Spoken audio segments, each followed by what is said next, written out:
Pred 3 rokmi som sa dostala do veľmi ťažkej situácie.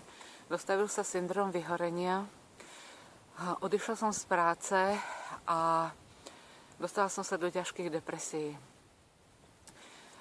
Nevedela som, že čo mám robiť.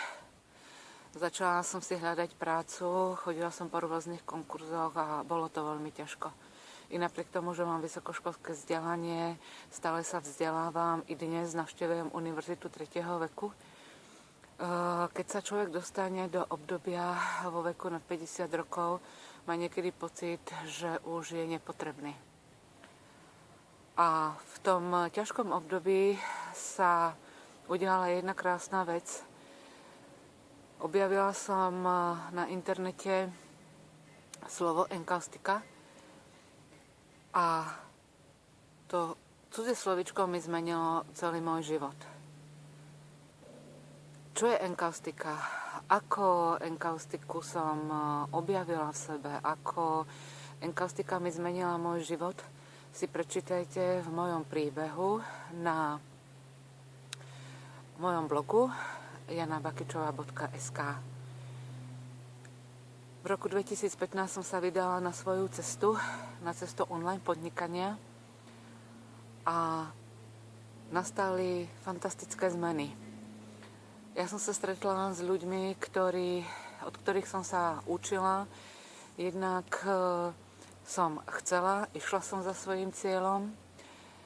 Dnes sa spojil rok s rokom, ja mám vlastný blog, napísala som knihu o farbách, knihu o 3 základných pomockách k tvorbe enkaustiky.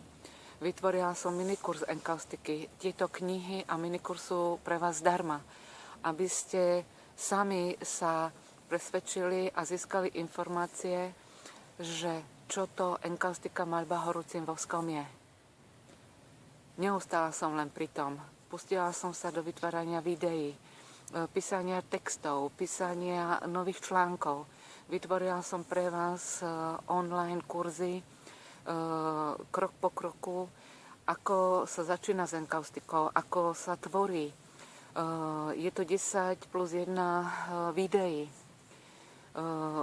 Má to ďalšie pokračovanie ďalšieho online kurzu maľované po zdraví, kde krok po kroku vás učím, ako vytvoriť tieto pozdravy. A samozrejme mám ďalšie a ďalšie plány. Takže pokiaľ môj príbeh vás bol inšpiráciou, veľmi sa teším. A nevzdávajte to.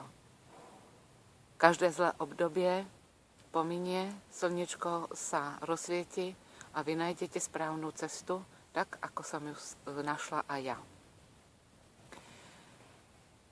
Čo sa všetko môžete o mne dozvedieť?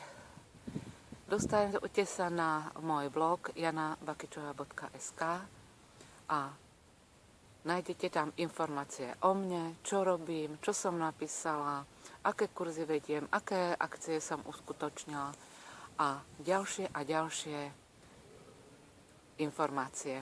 Ďakujem, že ste si pozreli toto video a napíšte mi, čo vás oslovilo vďaka tomuto videu, či som vám bola inšpiráciou, či ste sa stretli s enkaustikou, alebo niečo i také, ktoré možno vás napadne a bude mi to napomocné pri ďalšom tvorení. Dovidenia.